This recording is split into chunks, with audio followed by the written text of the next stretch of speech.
یہ video interview لینے اور دینے والوں کے لیے ایکولی امپورٹنٹ ہے۔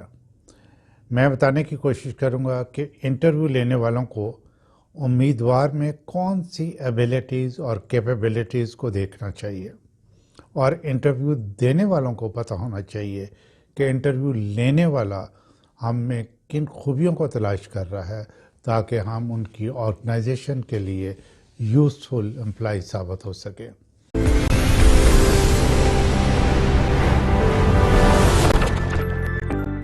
السلام علیکم، آپ خالد اقبال یوٹیوب چینل دیکھ رہے ہیں۔ ناظرین، ہم فوکس کرتے ہیں ایجوکیشن، ٹریننگ اور جنرل اویئرنیس پہ۔ اس ویڈیو میں انٹرویو کے بارے میں بات کروں گا۔ ناظرین، کسی بھی ادارے کی کسی بھی پوزیشن کے لیے ملازم کا انتخاب کرنا انتہائی پیچیدہ اور مشکل عمل ہے۔ بظاہر یہ کام یعنی انٹرویو کرنا یا انتخاب کے لیے مختلف طریقے استعمال کرنا روٹین کا عمل لگتا ہے، لیکن یہ بہت اہم اور ماہر لوگوں کا کام ہے۔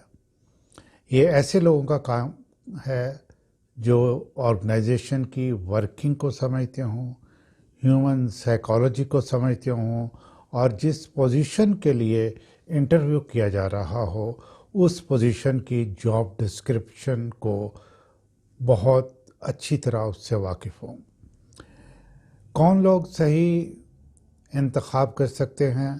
میں نے مختلف ممالک میں ایچ آر پہ بہت کورسز کروائے، جن میں سینئر اور مڈل مینجمنٹ کے افسران نے شرکت کی۔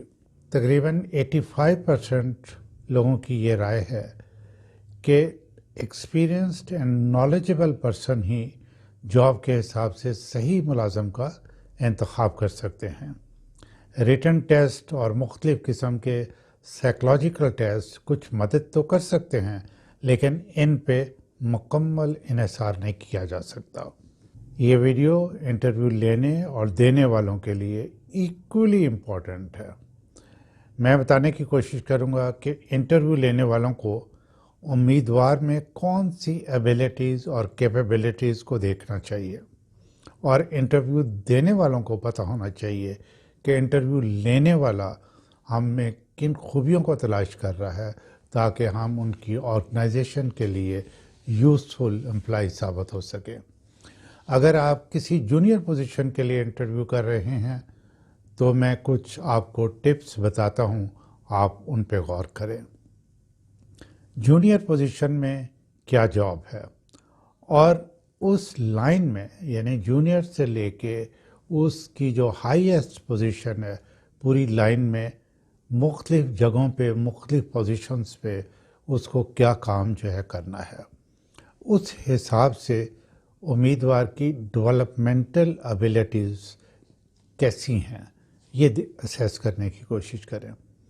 کیونکہ آج کا نہ دیکھیں، یہ دیکھیں کہ اگر اس نے پروگریس کر کے آگے جانا ہے تو جب نیکسٹ سٹیپ پہ جائے گا تو وہاں کس قسم کی جاب ہوگی، تو کیا اس کے اندر یہ ایبیلٹیز ہیں کہ یہ اس پوزیشن پہ کام کر سکے، یا یعنی ڈیولپ کرنے کی اس کے اندر ایبیلٹی ہے۔ دوسرا یہ ہے کہ جاب ریسپانسبلٹیز جو قبول کرنے کی ولنگنیس ہے وہ کیا ہے، کیونکہ انٹرویو کے دوران مختلف کویسچن سے آپ بخوبی یہ اندازہ لگا سکتے ہیں کہ یہ کوئی جاب کو ایکسیپٹ کرنے کی ولنگنیس اس کے اندر کیا ہے۔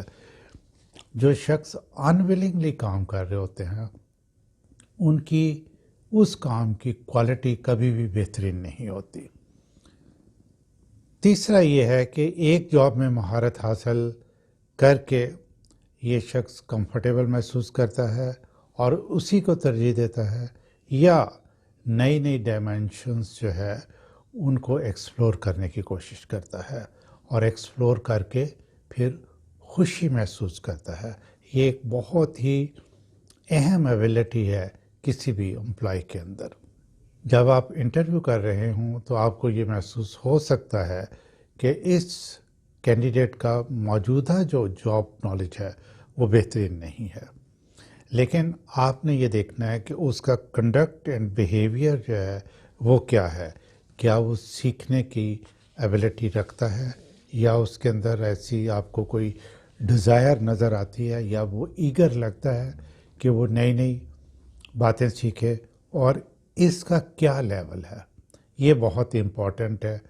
کیوں کہ اگر ڈیزائر ہے، ویل ہے، تو چیزیں سیکھی جا سکتی ہیں اور لوور لیول سے ہائر لیول پہ جایا جا سکتا ہے. پانچواں یہ ہے کہ ٹیکنیکل لوگوں کو اسیس کرنا نسبتاً آسان ہوتا ہے، لیکن جنرل پوزیشن کے لیے لوگوں کو سلیکٹ کرنا یہ ذرا آسان نہیں بلکہ کافی مشکل کام ہے، کیونکہ تیزی سے بدلتی ہوئی دنیا کے ساتھ آرگنائزیشنز کو بھی ریلیونٹ رہنے کے لیے اپنے آپ کو بدلنا ہوتا ہے، اور پھر امپلائیز کی کام میں بھی اسی طرح تبدیلی آتی ہے. تو کیا یہ جو امپلائیز ہیں یہ ان میں وہ ایبلٹی ہے کہ چینج ہوتے ہوئے وقت کے ساتھ جب ان کی جاب چینج ہو رہی ہے تو اس میں وہ کمفرٹیبل فیل کریں. چھٹا یہ ہے کہ کچھ جنرل ایبلٹیز ہیں وہ تو سب امپلائیز میں ہونی چاہیے. ان کا مختلف لیول ہو سکتا ہے لیکن ان کا ہونا بہت ضروری ہے. مثلاً ورک نالج، آپ بالکل زیرو ورک نالج کے ساتھ بندہ لیں گے تو ظاہر ہے اس کو آپ کو سکھانے میں جتنا ٹائم خرچ ہوگا وہ بوجھ ہوگا آرگنائزیشن پہ، کیونکہ ٹائم جو ہے آرگنائزیشن کے لیے ایک جیسے منی ہے ان کے لیے جو نا.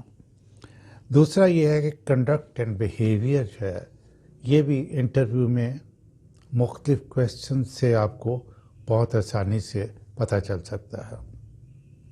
ضروری نہیں کہ اس کے لیے آپ نے علیحدہ کوئی سائیکولوجیکل ٹیسٹ جو نہ کیے ہوں، ان سے اور بھی بہتر طریقے سے پتہ چل سکتا ہے، لیکن یہ بہت اہم ہے. اس میں ویلیوز اور ایتھکس جو ہے میں ان کو بہت امپورٹنس دیتا ہوں. ایک ویلیوز جو ہیں اپنی بھی ہیں، کام کرنے کی بھی ہیں، پروڈکٹ کی بھی ہیں، آرگنائزیشنز کی بھی ہیں، اس لیے ان پہ فوکس کرنا بڑا ضروری ہے. پھر دوسرا ہے کہ ڈیسینسی، یہ ایک بہت ہی امپورٹنٹ فیکٹر ہے جو کہ آپ کے امپلائی کے اندر ہونا چاہیے. دین ایموشنل انٹیلیجنس، یہ کچھ سالوں سے تقریباً 20 سال سے یہ جو ایک اسپیکٹ ہے اس کو بڑا ہائی لائٹ کیا جا رہا ہے، اور یہ ہے بھی بہت امپورٹنٹ کہ ایموشنل انٹیلیجنس یہ ہے کہ آپ اپنے ایموشنس کو سمجھتے ہیں، ان کو کنٹرول کر سکتے ہیں، ان کو استعمال کر سکتے ہیں. ایٹ دا سیم ٹائم آپ اپنے کلائنٹ کے، خواہ وہ کلائنٹ سنگل ہو، گروپس میں ہو، آرگنائزیشن میں ہو، کنٹری میں ہو، آپ ان کے ساتھ بھی اس طریقے سے سمجھ کے ڈیل کر سکتے ہیں یا پروڈکٹ بنا سکتے ہیں، جو بھی سچویشن ہے. پھر emotional stability level, very important کہ آپ نے اپنا کوئی اینگر میں نہیں آنا، کیونکہ آپ اسٹریس میں آئے نہیں، غصے میں آئے نہیں، تو آپ کے اندر جو ایبلٹیز ہیں ان کی ایپلیکیشن یا ان کی پرفارمنس جو ہے وہ بڑی لو چلی جاتی ہے. پھر ایک اور ہے اڈاپٹیبلٹی اینڈ ایڈیپٹیبلٹی. اڈاپٹیبلٹی کہ کسی نئی آرگنائزیشن کے اندر اگر آپ گئے ہیں اور آپ کا جو پریویس بیک گراؤنڈ ہے وہ مختلف ہے تو آپ بڑی جلدی سے وہ سارا کچھ اڈاپٹ کر سکتے ہیں. پروڈکٹ کی بات کریں یا سروسز کی بات کریں، کوئی نئی چیزیں آپ کو بتائی جاتی ہیں تو آپ نئی چیزیں کو اڈاپٹ کر سکتے ہیں. پھر ایڈیپٹیبلٹی کی میں نے بات کی ہے، یہ ایک بڑا کریٹیو ہونے کا ایک ایسپیکٹ ہے کہ کسی جگہ پہ آپ نے کچھ دیکھا، وہ آپ کے جو ورک ہے اس میں ویلیو ایڈیشن کر سکتا ہے، تو اپنے حساب سے آرگنائزیشن کے حساب سے یا اپنے کام کے حساب سے آپ اس کو ایڈیپٹ کر سکیں، مثلا کچھ چینجز اس کے اندر کر سکیں. ایک اور ہے ابیلٹی ٹو ایسوسیٹ